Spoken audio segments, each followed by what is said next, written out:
Assalamualaikum warahmatullahi wabarakatuh. Teman-teman media yang kami hormati, pada hari ini, hari Senin tanggal 10 Juli 2023, baru saja kita melewati batas waktu, yaitu hari Ahad tanggal 9 Juli 2023, yaitu batas akhir penyerahan dokumen perbaikan syarat bakal calon anggota DPR RI di pusat, kemudian DPRD provinsi dan DPD oleh teman-teman KPU provinsi, dan juga bakal calon anggota DPRD kabupaten kota oleh KPU kabupaten kota. Sebagaimana kita ketahui, batas akhirnya adalah jam 23.59 waktu setempat. Jadi kita di Indonesia ada 3 bagian waktu, tentu menyesuaikan dengan waktu setempat. Nah, untuk yang di KPU pusat ini adalah dokumen persyaratan bakal calon anggota DPR RI untuk perbaikan. Ya.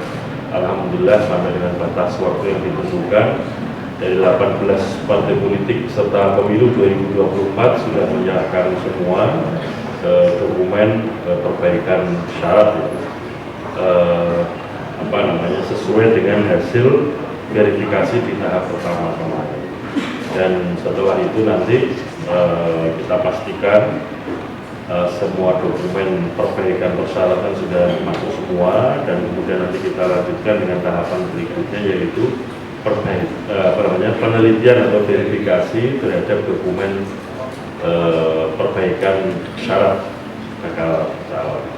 Nah, nanti setelah itu akan kita dapatkan hasil apakah memenuhi syarat, apakah tidak memenuhi syarat, ketika nanti pada saatnya kita tetapkan dan kita umumkan daftar calon sementara atau DCS.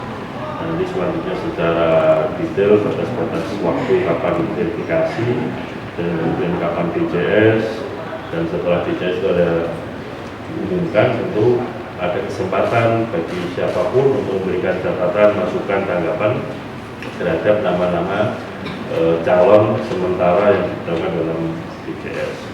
Nanti setelah itu kita masuk pada tahapan DCT atau daftar calon.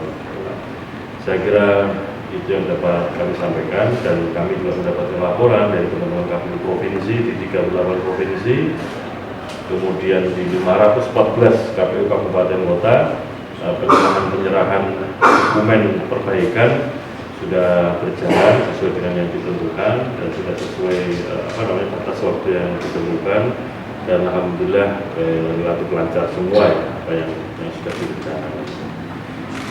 Saya kira itu sebagai pengantar, Mas Idam akan menyampaikan yang atas batas-batas yang kami sampaikan. Terima kasih. Assalamualaikum warahmatullahi wabarakatuh. Terima kasih. Bismillahirrahmanirrahim. Assalamualaikum warahmatullahi wabarakatuh. Melanjutkan apa yang tadi telah disampaikan oleh ketua kami, bahwa mulai hari esok tim verifikator administrasi akan melakukan verifikasi administrasi terhadap dokumen perbaikan yang disampaikan oleh partai politik di berbagai tingkatan. Dan tadi juga beliau menyampaikan alhamdulillah proses ini berjalan lancar ya. Dan hasil dari verifikasi administrasi ini ya nanti akan kami tuangkan dalam rancangan DCS yang insya Allah DCS-nya akan kita umumkan pada tanggal 19 Agustus 2023 sampai dengan tanggal 23 Agustus 2023, dan nanti masyarakat kami berikan kesempatan menyampaikan masukan dan tanggapannya berkaitan dengan persyaratan calon anggota legislatif. Terima kasih. Assalamualaikum warahmatullahi wabarakatuh. Ya. Pak Hashim atau Pak Idam, ada beberapa laporan yang kami media terima bahwa dari kabupaten ataupun kota, katanya dari jumlah bacalek yang didaftarkan kemarin dinyatakan belum memenuhi syarat, mengalami tren penurunan. Ada yang tidak melengkapi berkas. Apakah hal ini juga terjadi di tingkat pusat? Jadi jumlahnya yang dinyatakan tidak memenuhi syarat, ternyata yang akhirnya memenuhi syarat, jumlahnya bisa menurun. Tidak semuanya memenuhi syarat, tidak semuanya mengakhirkan berkas. Apakah ini hal yang benar? Kami cek dulu ya, karena intinya yang baru kita terima laporan dari teman-teman KPU provinsi, kabupaten kota adalah sampai dengan batas waktu yang ditentukan, proses-proses penyerahan dokumen perbaikan syarat bakal calon itu sudah dimasukkan. Nah, itu kan kami belum bisa memastikan betul, misalkan dari yang jumlahnya sekian didaftarkan pada tanggal 1 sampai 14 Mei, lalu kemudian hasil verifikasi berapa yang PMS, berapa yang MS, dan kemudian yang PMS harus memperbaiki, lalu pada masa perbaikan ini menurun jumlahnya, tentu kami harus cek dulu. Karena dari 514 kabupaten kota dan 38 provinsi kan informasi tentang yang situasi tadi yang digambarkan itu belum kami peroleh. Satu lagi Pak, terkait dengan temuan Bawaslu yang 4 juta lebih pemilih tetap belum memenuhi syarat adanya EKTP. Apa yang akan dilakukan oleh KPU terkait? Pada dasarnya untuk menjadi pemilih itu syaratnya adalah warga negara Indonesia. Yang kedua, sudah genap 17 tahun pada hari pemungutan suara. Sebagaimana kita ketahui, hari pemungutan suara kita adalah hari Rabu 14 Februari 2024.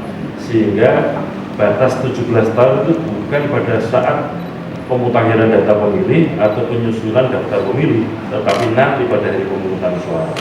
Kami memperoleh data dari pemerintah, yaitu DP4, data penduduk potensial pemilih pemilu, yang itu di situ pasti ada pemilih pemula yang sudah bisa dipastikan bahwa nanti tanggal 14 Februari 2024 sudah genap usia 17 tahun. Nah, pertanyaannya adalah, kalau ada nama-nama warga negara yang sudah berusia 17 tahun genap nanti pada saat hari pemungutan suara, sementara ketika proses pemutakhiran data pemilih atau coklit, pencocokan penelitian atau penyusunan daftar pemilih belum genap 17 tahun, mau diapakan? Cara berpikir KPU adalah melindungi warga negara yang telah memenuhi syarat sebagai pemilih untuk tetap dipertahankan di dalam daftar pemilih. Karena syarat undang-undang itu, bahwa kemudian ada syarat administrasi untuk menunjukkan yang bersangkutan umur 17 itu dengan menunjukkan KTP, ya, itu ada problem. Karena di Undang-Undang Administrasi Kependudukan bahwa warga negara kita yang kemudian dapat memperoleh EKTP itu kalau sudah genap 17 tahun. Nah, pertanyaannya, apakah urusan administrasi kemudian menghalang-halangi hak konstitusional warga negara? Tentu saja tidak. Kita lebih memilih kepada hak konstitusional warga negara, dan urusan administrasi kependudukan dapat dapat diurus secara bersamaan, sehingga kemudian disepakati sejak awal warga negara yang pada saat pemutahiran data pemilih, penyusunan daftar pemilih belum genap 17 tahun dan belum memiliki KTP, karena memang KTP baru bisa diberikan kalau sudah genap 17 tahun, maka instrumen yang digunakan sebagai dasar adalah kartu keluarga.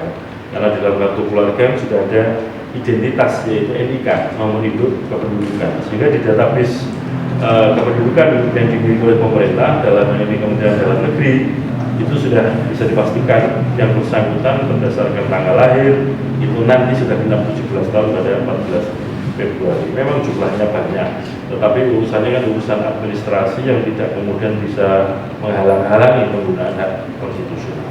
Demikian cara berpikir KPU ketika mendata, kemudian mempertahankan warga negara yang belum punya KTP, tapi nyata-nyata berdasarkan data dan dokumen yang ada, yaitu kartu keluarga, bisa dipastikan yang bersangkutan sudah genap 17 tahun nanti pada hari pemungutan suara.